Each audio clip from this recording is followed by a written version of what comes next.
Hi, everyone. I'm Crystal Z. Campbell. I'm here to introduce you to Archive Acts. Archive Acts is a programming platform centering intersections of film, art, and archival practices. In this first part of the series, I've commissioned four film programmers and a film archivist. Today, you'll meet the first film programmer, Kolby Ari. Kolby is a native Tulsan, a pedestrian activist and community organizer and advocate who will introduce you to the guest of his film program and panel titled Hold, Hope, and Heal, Spatial Justice in Black Spaces. Colby, feel free to take it from here, and I'll rejoin at the end during the Q&A. All right, so it's really great to be with you all here and to be able to talk about this really great group of work and artists, especially in relation to Tulsa, Oklahoma, Greenwood, and everything that's going on here and these intersections between your homes as well. If you could just tell us a little bit about you and your project, and maybe we could start with you, Afoma, Simone, Washington, and yeah. Sure. Thank you. So my film is called All That You Can't Leave Behind, and I made it in 2019. And it's a short experimental film exploring Black and the idea of reclaiming images and reclaiming oneself for yourself. Hi, I'm Simone Baptiste. I'm a director. I directed a film called $16,000 in 2019 that's been on the festival circuit for 2020, and it's a comedy short on reparations, although reparations is not a joke, but we unpack the subject in a way that's a little bit digestible and really kind of get to the root of what should we be asking for. Hey, I'm Washington Kirk, and the project that I'm working on right now is called Frederick Douglass Boulevard, aka Food and Drink Boulevard, aka FDB, and it's a pilot, and it's about one couple's hostility at the gentrification of Harlem and the scheme they concoct to degentrify it, and it's a Black comedy, but it looking to sort of explore the limits of violence or the threat of violence to in the pursuit of justice, economic, social, etc. So it's really interesting. I really wanted to do an experimental short film program. Initially, I stumbled onto your film, Afoma, and really there's something really nice about watching something that you don't fully understand and like digging in, going deep, learning so much, and being able to kind of look at the world a little bit differently afterwards. But then I stumbled onto your film, Simone, and just couldn't help but bring it into the fold because of everything that it offered in this moment when in Tulsa, a new lawsuit was filed for reparations in light of the ongoing effects of the Tulsa Race Massacre in 1921. And you did it with such, as a comedy, and it really just made me laugh so much. And it really played on a lot of feelings that I have about Tulsa and reparations here and getting the acknowledgement and reconciliation necessary to even get there. And then likewise, Washington, just the concept of degentrifying home really spoke to me and spoke to us here, especially because Greenwood is flat. There's just nothing left for the most part. And so there's this looming threat as oil money has come in over the years and tanked over the last few months. But there are a lot of cranes in the sky right now in Tulsa, and the threat is near. So it seemed very poignant to have your film in the mix as well. But watching your film, Ufoma, and kind of digesting Abby Lincoln like in depth, at a new depth, uh, really spoke to me, and it kind of gave me this introduction of a quote of hers: "The best thing you can do is to be a woman and stand before the world and speak your heart." And I am just really glad that we have the brilliant work and presence of two women today in this context to ask them if you could or would speak your heart, what would you say? I mean, with bravery and vulnerability, you know, what would it mean to speak your heart, Ufoma? I think for me, I'm really interested in interrogating how we process history. And so I think a lot of my work up until this point has been interrogating different histories, displaced histories, the configuration of histories, time, memory. And so I'm really interested in exploring that. And I think for me, it's always looking at how we process history. And that's what I'm really drawn to, interrogating them, disrupting the ideas of how we understand history. And so when I engage with work, I'm always approaching from that perspective. And so my work really is deciphering and getting to the bottom of these displaced histories. And so I'm interested in how the real interior lives of Black women specifically, and how those histories are always usually ignored or made peripheral to archives, to histories or dominant histories, I would say. So I'm interested in like exploring those histories of women who get left aside from the overall structure of narratives of history. And so I want to know how their lives, I want to interrogate their lives, I want to give a platform for their lives, and also the lives of a lot of Black working class women currently, and how they're archiving their own histories. And so that's where I guess my main interest lies. And so that's what I would really want to magnify or put a spotlight on, I would say. And Simone? Yeah, I'd have to agree. I think interrogating history is an excellent, objective to have as an artist, and especially because of the miseducation that occurs around a lot of different issues. I know there was an article recently about how there was a man who grew up in Tulsa, Oklahoma, didn't even know about Black Wall Street because it just wasn't taught in schools. That's also something that I never learned during my education, but also, I aim to disrupt the system. I know that under capitalism, Black people cannot be free. I know that I want to carry on the Black radical tradition, and I try to do that through my art and try to make a point, that we need to be dismantling systems of oppression, and we also need to be exposing them for what they are. So I also stumbled onto this Harmony Holiday quote about Abby Lincoln's scream that's in Ufoma's film. The recording of Abby screaming on Freedom Now Suite is one of the most subversive acts we have in the history of recorded music in this country. In gut-wrenching pitches, she confesses everything: that her country wants her dead and marionetting on stages, that her husband might betray her or maim her if she stays on stage too long, that on the inside are memories she reviles until finally ejecting them with her voice so they can function as reparations. Reparations begin in the Black woman's body as it clenches to unfold into scream. The poem begins there or nowhere. That action makes it impossible to turn back, to mute again. So, Ufoma, do you agree? Does that scream echo some sense of reparations to you? Yeah, definitely. I think Abby Lincoln is so powerful, and I feel like I'd really been obsessed with her work and her music for a long time before I even made the film.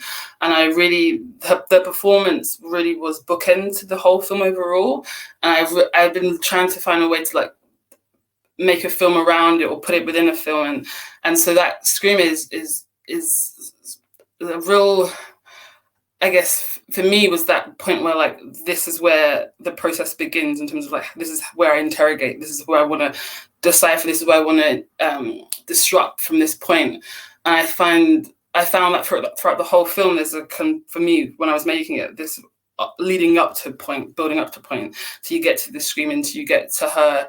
And then that's what I found the most powerful making it. But I would say that for me, when I was making the film about reclaiming the image, reclaiming oneself for oneself, she was integral to how I was thinking, the full process of like making the film. So I would definitely, agree with everything that was in that quote. And Abby Lincoln as her activism and her as a singer and actor. And the same question to you, Simone. I know that you have kind of explored a lot of ideas, theories, and talked with folks who have a deep understanding of what reparations could be, or whatever shape, size, value it could take. Do you know about Abby Lincoln's Scream? Do you agree that maybe that reparations could just as well be an internal struggle, an internal healing, as opposed to a monetary?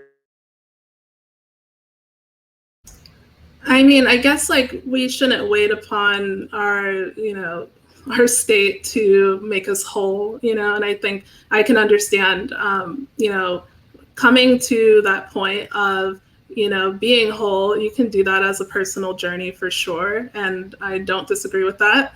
But as far as reparation for a crime committed, I think that we do need to seek restitution, from our state, but also we need to make sure that it isn't just a check. So I also know that a one and done situation is not a solution. It is a band-aid to a problem that has been exacerbated over hundreds of years. I know that if we want to see true equality in this country, it's going to take hundreds of years of dismantling systems of oppression.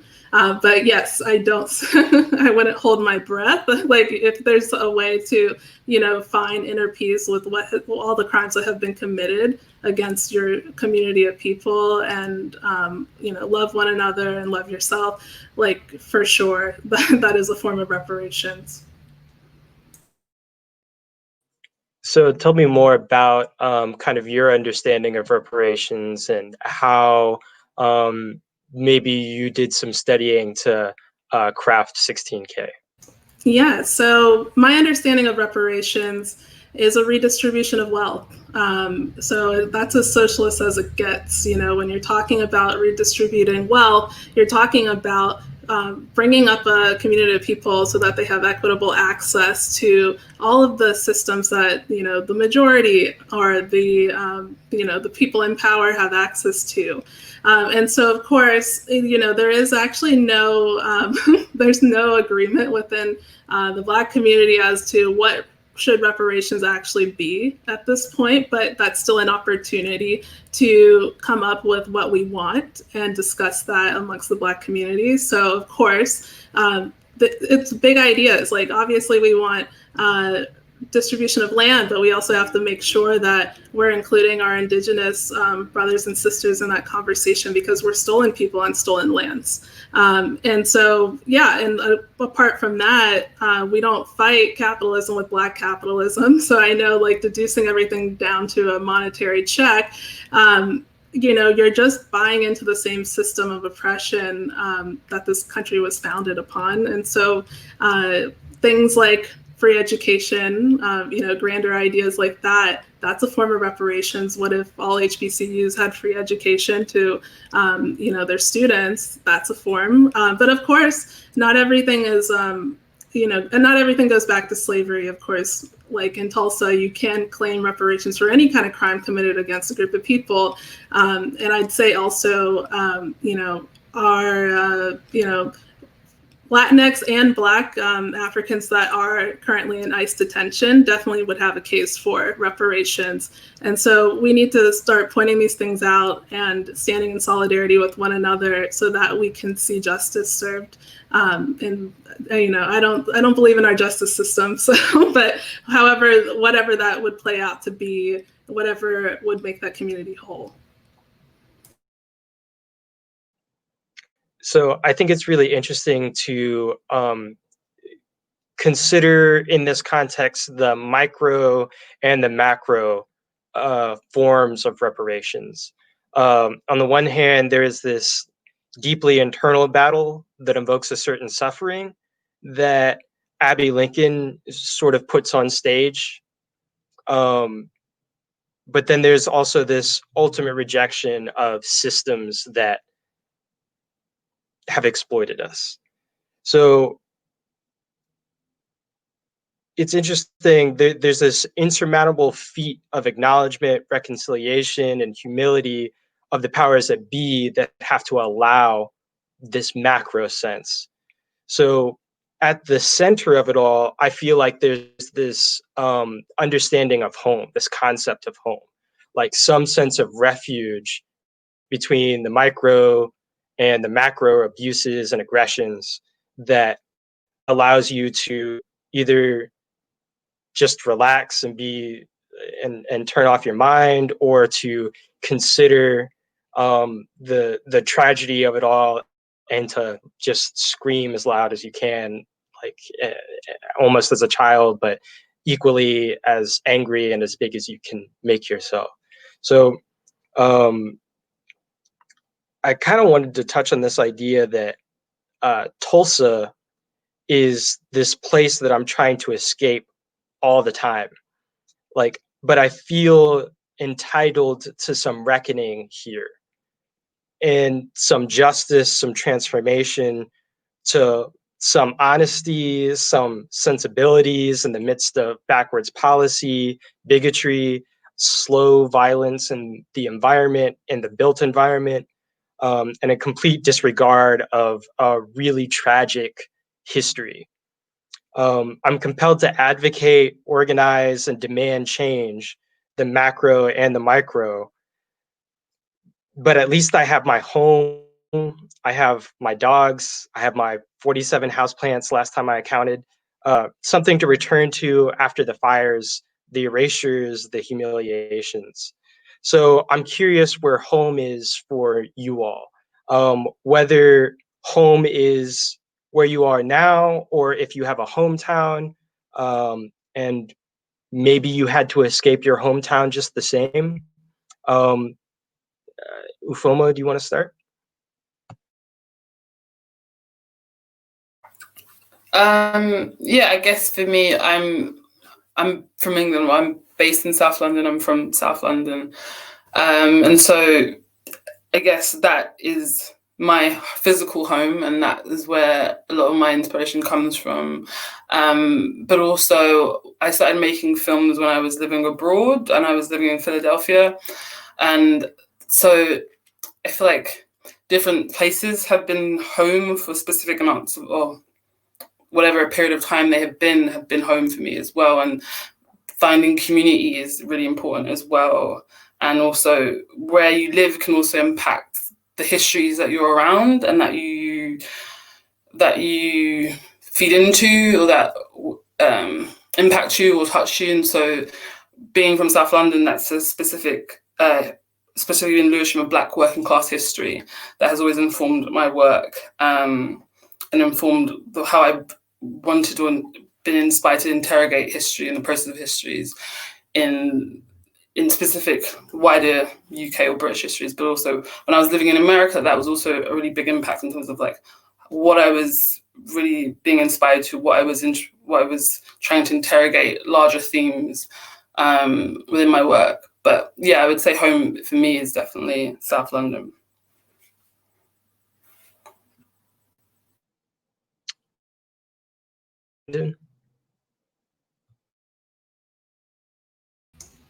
Did you say me or Washington? Sorry, I couldn't hear. Sorry. I'll Go just ahead. go.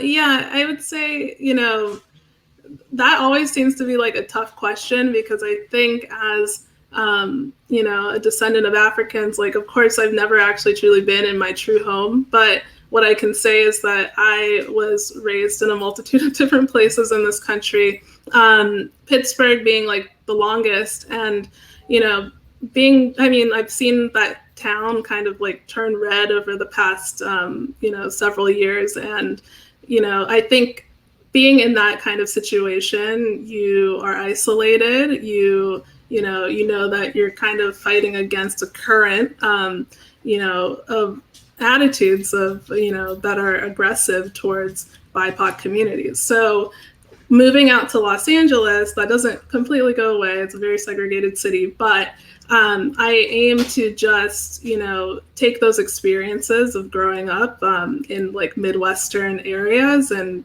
now that I have the opportunity to storytell, I'm using it to try to convince communities in this country that don't necessarily want to listen to the struggles of, the most marginalized communities. So however I can win them over, I don't see it as really a bipartisan effort. I'm really just shoving it down your throat. But I think that we have to put stuff out there that is unapologetically pro-Black and pro-other marginalized communities, because we can't be in the shadows. We have to very much vocally put out there what we are doing and our intentionality around it.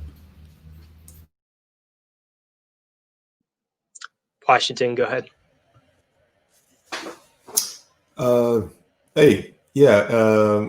As a descendant of African slaves and the history of our people's treatment in this country, I think many of us feel a sense of rootlessness, and I certainly count myself in that number.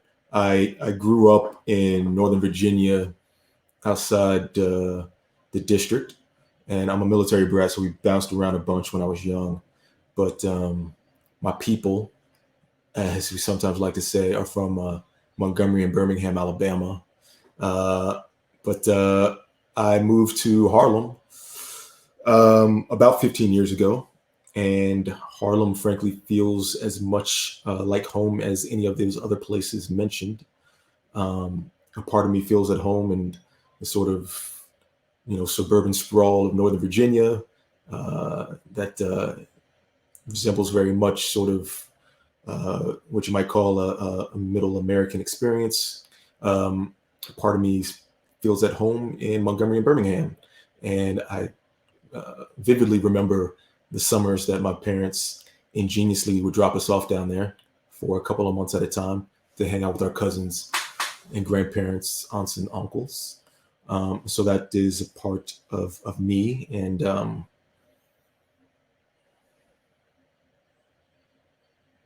occupies some, the idea of home, it occupies a slice of that. And then of course, Harlem, which was the first place that I chose as home. And it's no coincidence that I chose the capital of Black America, or at least that was the case for much of the 20th century. And I gotta say, when I got here, it was at the start of the gentrification, but it was still at a point where you could go for blocks and blocks and blocks and blocks and not encounter a single white person. And I didn't know until I moved here how much I needed that. And so if that's not some sort of indication of home or rootedness, then I don't know what could be. So yeah, I have found that in the last few years, many of my friends have moved out of New York, married with kids, and doing that whole, typical progression where the city gets too expensive and they move on to, I don't know about greener pastures, but cheaper pastures. And my wife and I just had I have a 2-year-old daughter.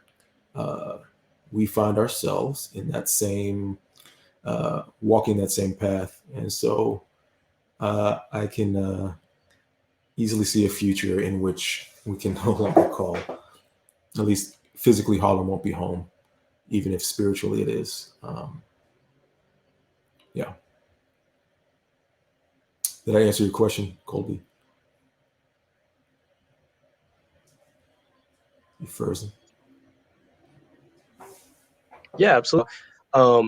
Malcolm in your film, he's trying to de-gentrify Harlem. So that's a really fascinating concept. I wanted to talk about, kind of without spoiling the film, at the end of the execution of this plot to de-gentrify Harlem, your character has a contemplative moment with a gun.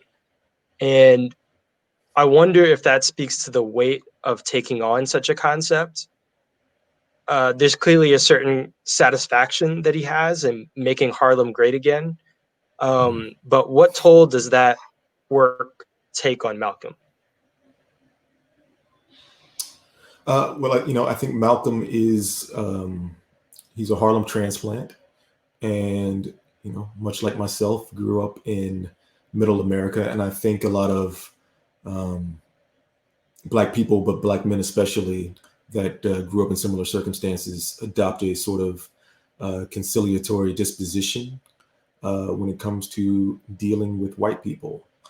And I think the older you get and the more familiar you become with this country's history and its brutal history against people of our skin color, it really can't, you can't help but be, let's call it non-conciliatory. But I think Malcolm,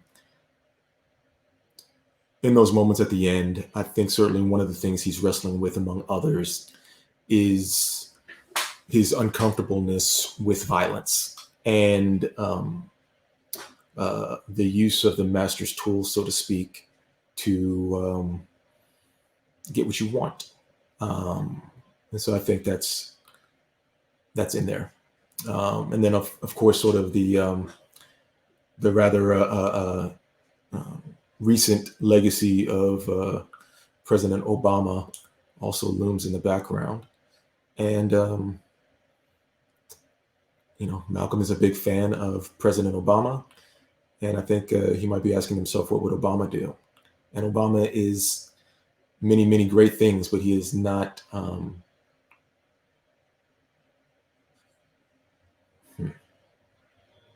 he's conciliatory. How about that? I'll leave it at that. What would you say is Malcolm's, how much faith or hope does he have in sweetening the juice? That's a great question.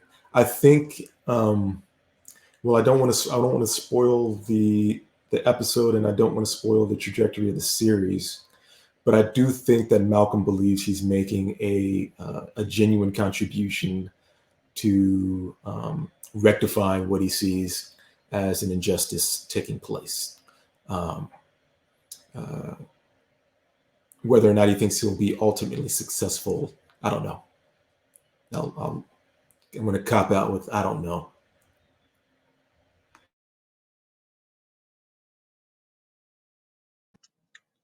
I wanted to switch over to 16K and you, Simone, and just talk about, in Tulsa, we just became the first city about 2 weeks ago, 2 weeks and a day or two ago, we became the first city in the US to erase one of the Black Lives Matter murals.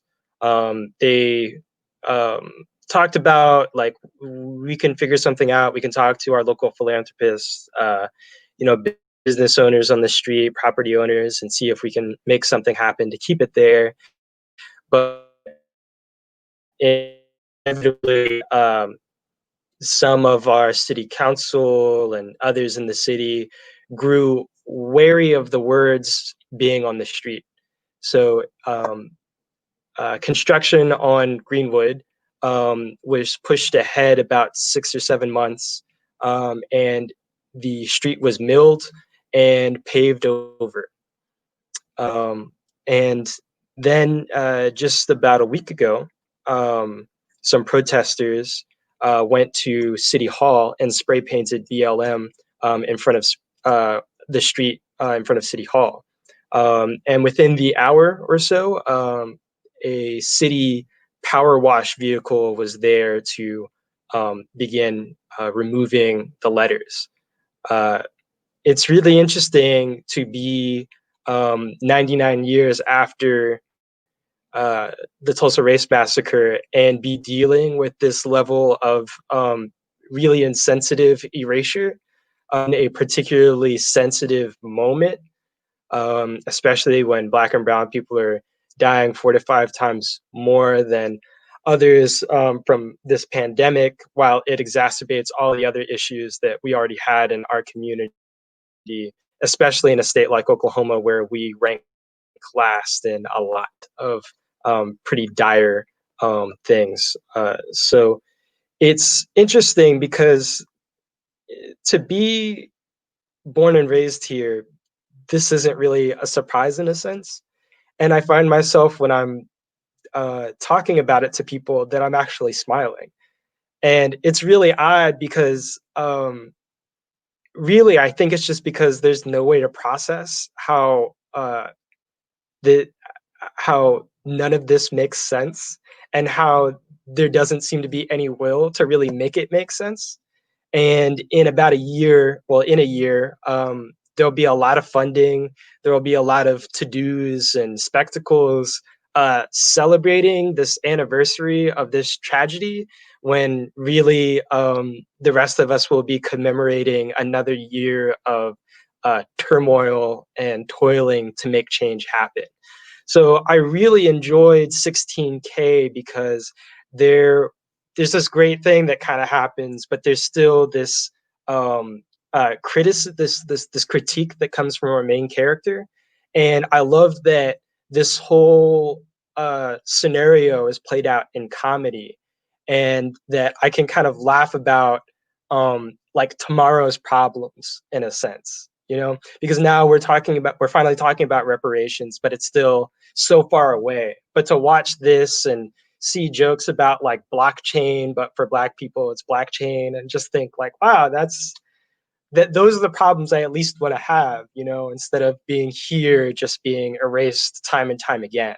So I just wanted to ask you about how you came to make a comedy about reparations, I guess. Yeah, I'm going to try to answer a lot of this question.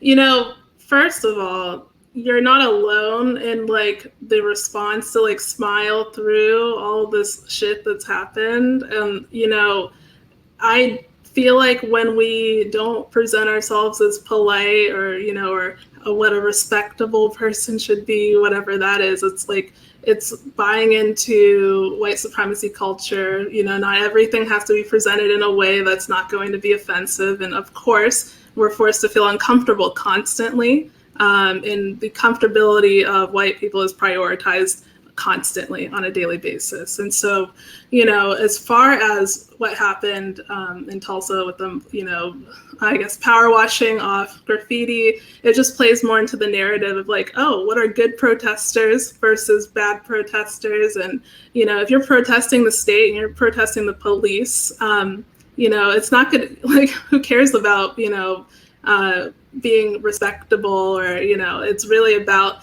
how we are validifying an institution that derives from slave catchers, and, you know, and they also protect private property. They don't protect people.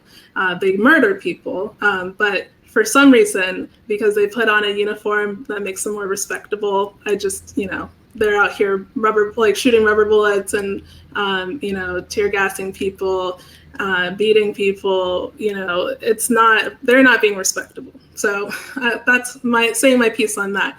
As far as the erasure goes, I mean, for sure, I just feel like we are forced to assimilate into a society that has not made itself comfortable for our people to exist in.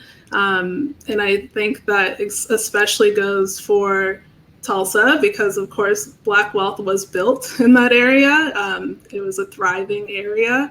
And of course, that's kind of why I don't buy into Black capitalism, because no matter what, there's going to be another group that tries to take that away or destroy it. We don't have any power in this country unless we collectively come together and take what we deserve. So, and then as far as the film, because I'm sorry, I'm a much more fun person, I think, normally, but the film does tackle reparations through comedy, because we just knew it was an uphill battle to win people over to discuss these things. Of course, the main character, Brody, receives this check, and it's $16,000, which seems like a bribe. It's rent for a year.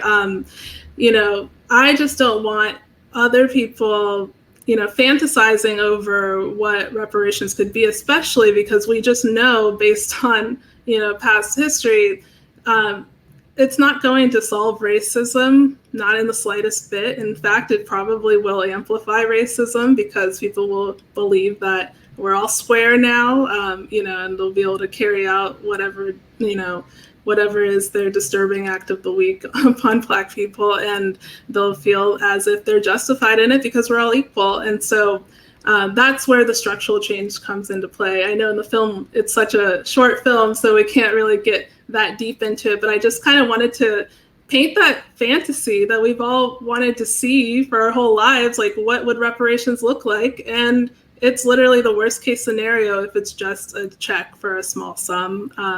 Native and indigenous populations have been receiving checks, for hundreds of years. They've been receiving checks too.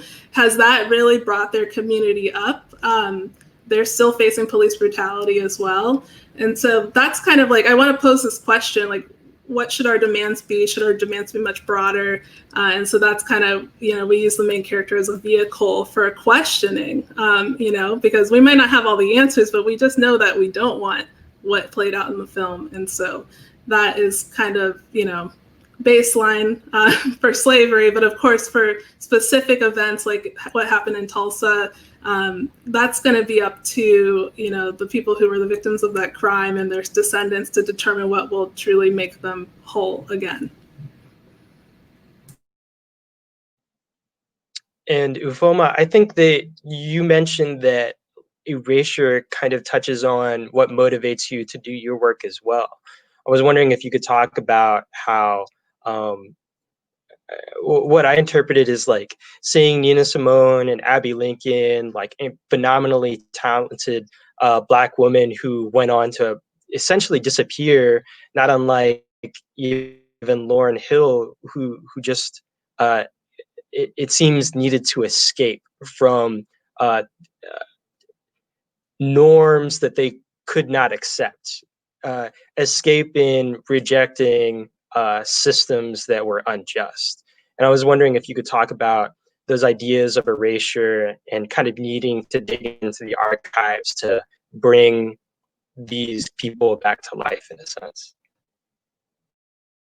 So I think for me, when I was first making the film, I just finished making another film, but I always use the archive as a starting point. And for me, the archive reveals as much as it suppresses. And also I used to work in like a physical archive in London as well. So working at an archive in an institution, I guess there's archives that are maintained and there are other archives that get left aside, or they're deemed not as important or peripheral, or get very mismanaged, or they're not looked after and they deteriorate. And so for me, making this film was really looking at drawing from the archive and seeing who gets to be remembered, how they get to be remembered, how the images get to be remembered. And so I really wanted to make the film in terms of to reclaim these images back, and to, as a process of not forgetting, but also remembering these specific images, and how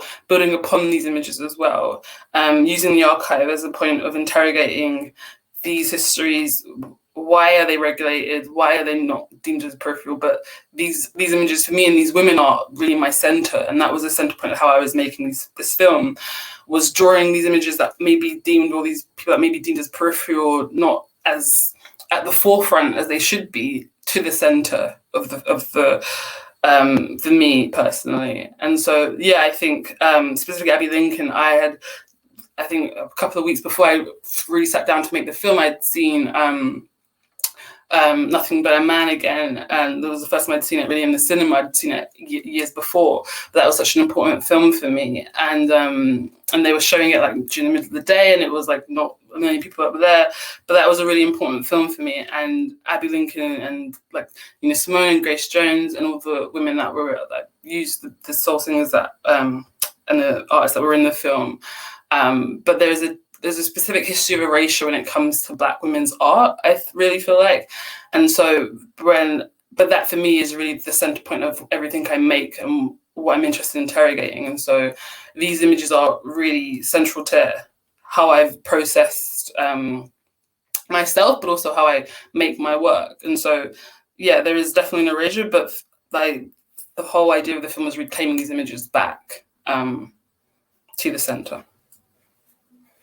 So I love that all of your work is able to kind of bring to life not necessarily impossible ideas, but really just turn the whole ship around in a sense, whether it's like the idea that reparations will make us square, or to be able to reclaim images left untouched or neglected, or to degentrify and to reclaim physical space.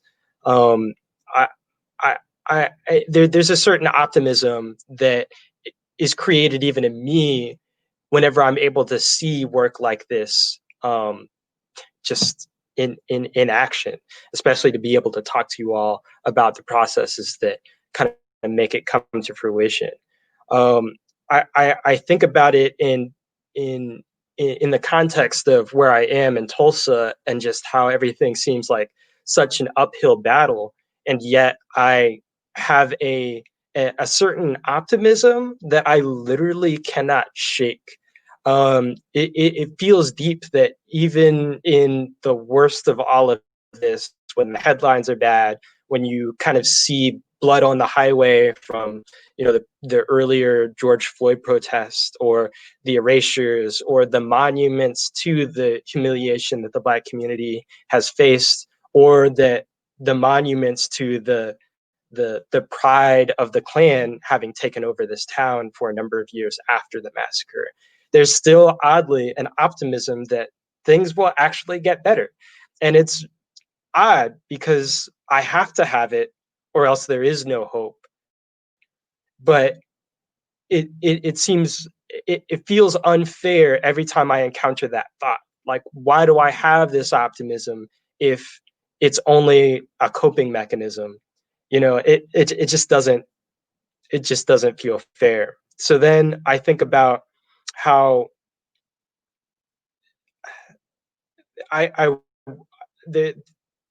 maybe there's some sort of death grip on hope, and to heal and maybe hold on to something that's better than this in the future. And your work actually really helps me see that, at the least, and give me what feels like a more genuine optimism, I suppose. But having a safe space to want to give up, but to also be able to see films like this is really important. And I don't know, I wanted to talk about what reckoning there is for your home and where you are. What do you hope to see change, macro and micro, where you are? in Tulsa, it's such a mess that it's hard to have that internal debate about, how I actually challenge my own odd optimism. It's challenging to come up with a plot to degentrify when in some respects there's nothing left. It's challenging to be against reparations in a sense, or at least monetary reparations, when we're kind of the home of, or the originators of Black capitalism in a sense.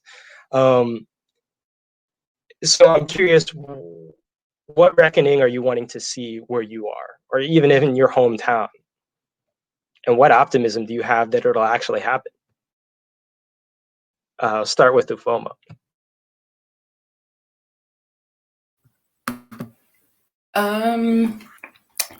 Yeah, I think although I'm from South London and specifically Lewisham, although that's not the same, but Lewisham is also going through. Lewisham is a predominantly Black working class area of South London, and so it's also going through a process of gentrification as well.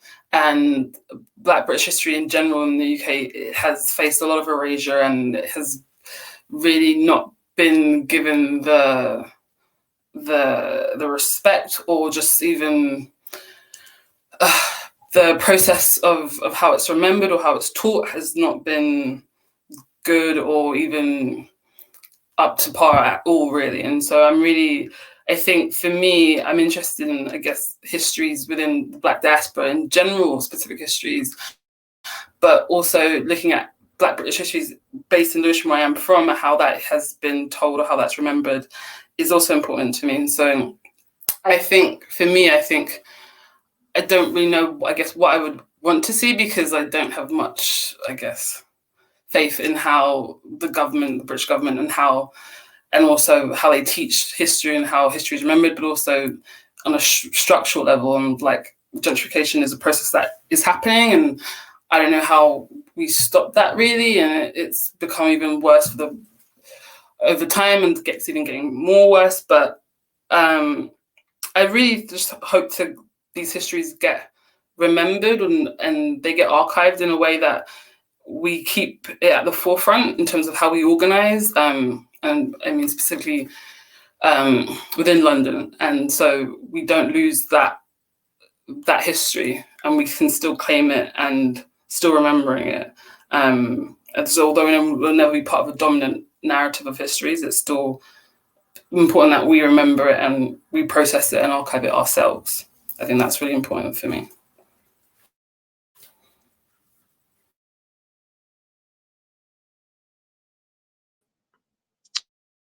Washington, do you have faith in, I mean, it sounds, or do you hope that there's some sort of reckoning that can catalyze a positive outcome? A positive outcome generally, or what do you mean by what do you mean by positive outcome, I suppose? Maybe an outcome that allows a sort of some outcome that allows your new family to actually stay and appreciate Harlem as you have.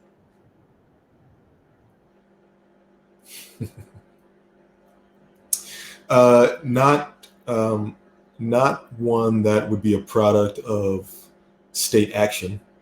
Perhaps something professionally happens that is favorable and allows us to stay. But if we can just enter the realm of fantasy, I think, ironically, the reckoning that I think would do a lot of good, if not the most good, would be to desegregate truly, because I think so much of our present circumstances, at least in this country, are due to the vehement anti-Blackness that ushered us into ghettos, that refused to offer us mortgages on the same terms as our white countrymen, and that educated us unequally. and with far fewer resources, again, than our white countrymen. And these were all deliberate policies instituted by the state at the federal, state and local levels to keep us apart. Even in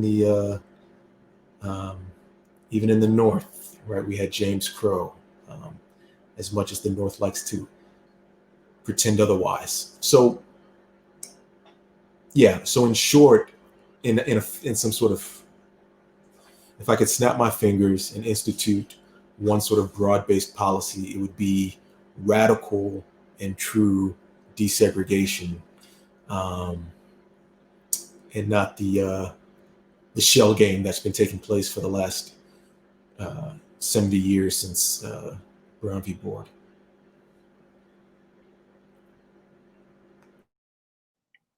And the same to you, Simone. Whether it's Pittsburgh or LA, what do you hope to see happen with reparations? Even what kind of, fantasy could play out outside of state action that would really, create some sense of justice?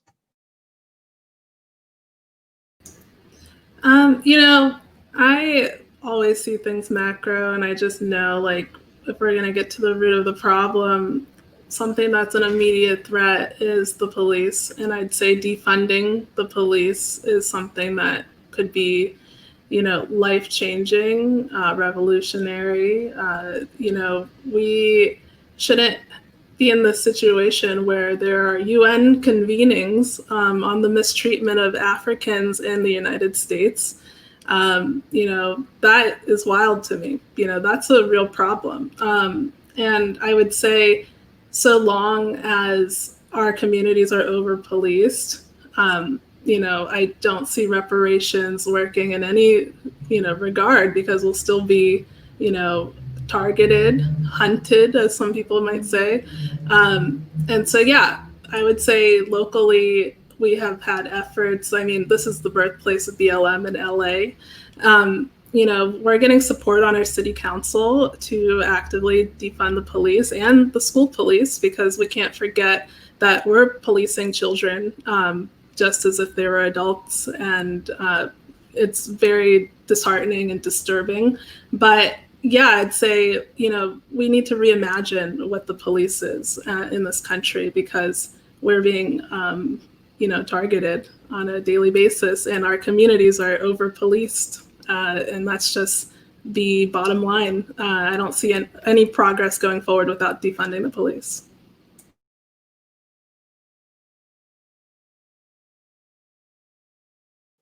If that doesn't happen, do you think that there is a future where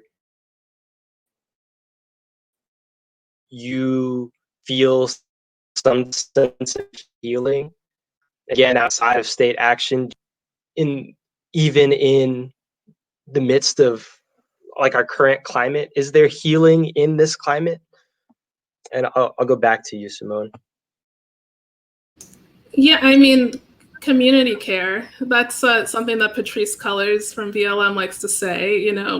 I don't believe that we need to be, I guess, restricted or constricted by our trauma. I feel like we're joyful people for the most part, and we have had to endure a lot. So I just, I'm going to keep on moving forward, whether or not the police gets defunded or not. But I would love to see that as a true milestone, because we have come not a very long way, I'd say, from the first slave ships coming to this country to now. I don't feel like the progress is where it should be at this point. But yeah, personally and my community, like, we care for each other, as that's all or the minimum that we can do, I guess.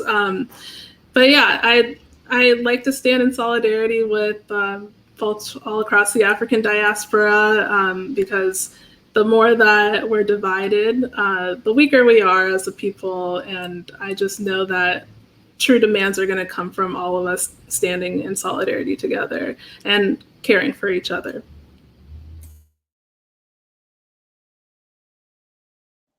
Ufoma, Washington, do you have any comments to add about maybe where you find healing in this current moment?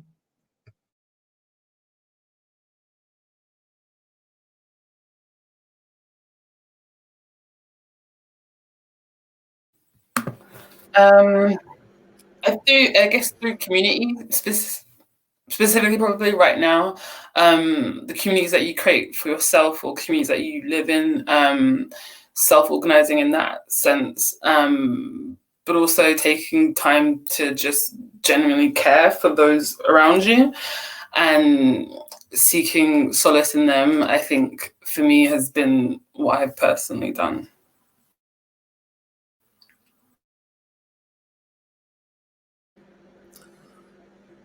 Yeah, I think relying on family, being there for family, showing up for family and friends, has been at least a source of comfort, if not healing, and frankly, the opportunity to write some more, because in our present circumstances, a lot of other things that sort of demand my time or claim my time have fallen by the wayside, at least temporarily. So the opportunity to write in longer stretches and more frequently has been a real balm, so to speak. I like that we got that micro and macro again. That's nice. I think that now we'll take it to a Q&A question, which, well, I guess this can still be for everybody. Thinking about memory and archive, Kolby, I was wondering what you hope that is remembered and written about of Tulsa during this current moment in time. I think for Tulsa, I would hope that, I don't know, especially in this moment where just a few weeks ago, it felt like the erasure was just such a slap in the face. And then to see something like Lovecraft Country really make us really visible on a certain scale. I think that in this moment, I think it'd be really nice if people could look back and say, like, there were a lot of people doing the work to uncover this history and to participate in making art that made these stories visible. There were people that were just up in arms trying to protect people, to show up for people. This 99-year, like during the summer, like with Trump coming by and for people to be hit on the highway, which I see as like the one of the largest monuments, scars really across America that really kind of exemplifies white supremacy in a way. I don't know. It really is everything in this moment that is really worth digging into to really paint a picture. Um, I'm kind of excited to throw this out to you guys as well. I'm curious how much you knew about Tulsa before I reached out, and maybe you saw Watchmen, maybe you had read some beforehand and heard about it. I know who you're talking about, Simone, who I think is the Mario who talked about how he didn't know about the race massacres while he was growing up here, and I mean it's the same here. He was in college when he found out. I was just out of high school, just going to events downtown because that had just become a thing that actually started happening. And communities were kind of getting together more in more accessible places. So again, I'm curious what you all know about Tulsa and maybe what you think will be remembered in the archives, specifically around this time. Maybe I'll go to Simone. Yeah, I think that this is a beautiful time in which Black art is being kind of main staged. I did watch Watchmen, but I knew about Tulsa prior, but I just feel like, we are not shying away from these conversations anymore. And I think that, beyond Watchmen, even if you want to talk about just Black Panther even too, and people just like connecting with like this dream that we weren't colonized and we could have, our own space, our own country.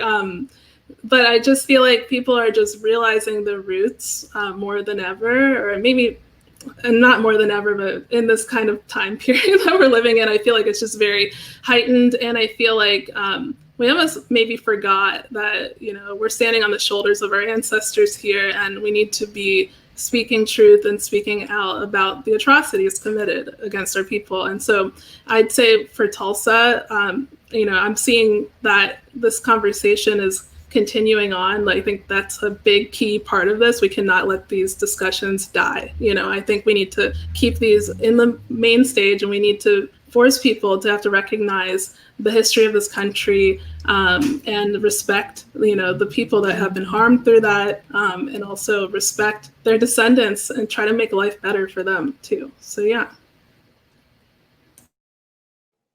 Ufoma?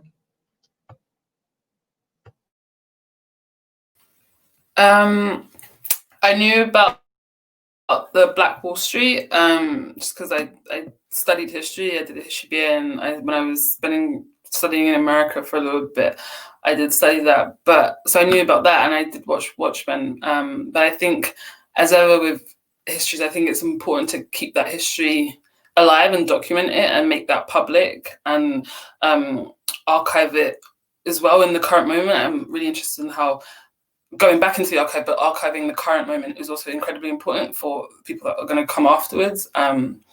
Yeah. Washington? I think similar to Simone, I grew up a lot of our history was hidden from me very deliberately. I remember my high school textbooks and high school history teachers insisting that, the Civil War wasn't about slavery, but it was about states' rights. It was about the economy, and they failed to at least make the connection or make the connection clear that it was in many ways about the economy and an economy based on slave labor. I found out about Tulsa probably well into my 20s. I did watch Watchmen, and around that time I did a little bit more reading about what happened. But yeah, I think, Black people in America and frankly across the diaspora, we've been gaslit, most of us, for much of our lifetimes. And it's important, we don't want to necessarily center our victimization, but it's impossible to put into context our history and our biographies if we aren't aware of the victimization. It's a great time for Black storytellers right now to shine a light on this history and to contextualize it for us, and hopefully give us a catharsis or something beautiful like that.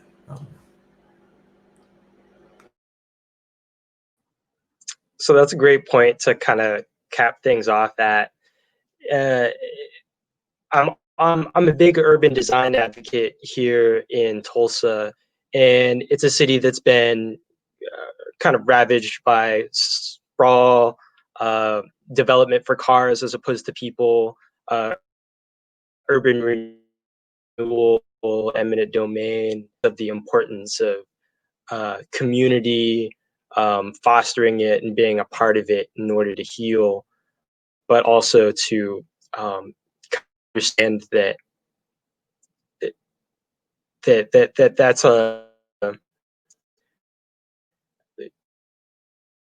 just how much of an impact that really has, especially in a city that's so spread apart. Like the footprint of Tulsa is I have a population of maybe 400,000 people. So it's great to be able to talk with you all and to experience this sort of diving into your own histories and your own concepts of home. My grandmother was born in the Bronx, grew up in Harlem. My mom grew up in Philadelphia. And I can trace my ancestry back to North Carolina, and to think about like the Harlem Renaissance or Move or even the Wilmington uprising or insurrection. There's also that importance of history and the insidiousness of the gaslighting that we've all experienced. So I really appreciate all of your work,